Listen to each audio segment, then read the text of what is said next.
আমাকে আদিল মজুমদার কেমন আছেন? আলহামদুলিল্লাহ ভালো আছি।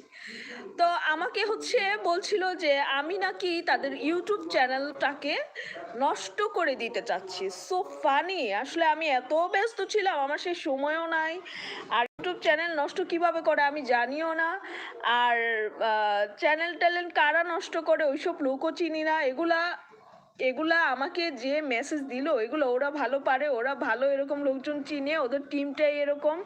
ওদের অনেক অবৈধ টাকা আছে। নেশা দ্রব্য ওরা কি বলে এটাকে? সাপ্লাইমিং কাজে আগেই ছিল, বস্তিতে থাকতো। ওই বস্তি থেকে করতো। তারপর ঘর জামাই বস্তিতেই থাকতো, বেগুনবাড়ি বস্তিতে। অ্যান্ড সে নিজেও নেশা খেত, নেশাদ্রব্য সাপ্লাই, তারপর বিভিন্ন প্রযোজক, বড় বড় বিজনেসম্যান অ্যান্ড বিভিন্ন এমপি মন্ত্রীদেরকে মেয়ে সাপ্লাইং এর বিষয়টা ওরা খুব ভালো জানে। আসলে টর্থ কিভাবে ইনকাম করতে হয় অবৈধভাবে জানে। তো সেই অবৈধ টাকা দিয়ে হয়তোবা তারা মানুষের ইউটিউব চ্যানেল নষ্ট করার মতো তাদের আসলে সময়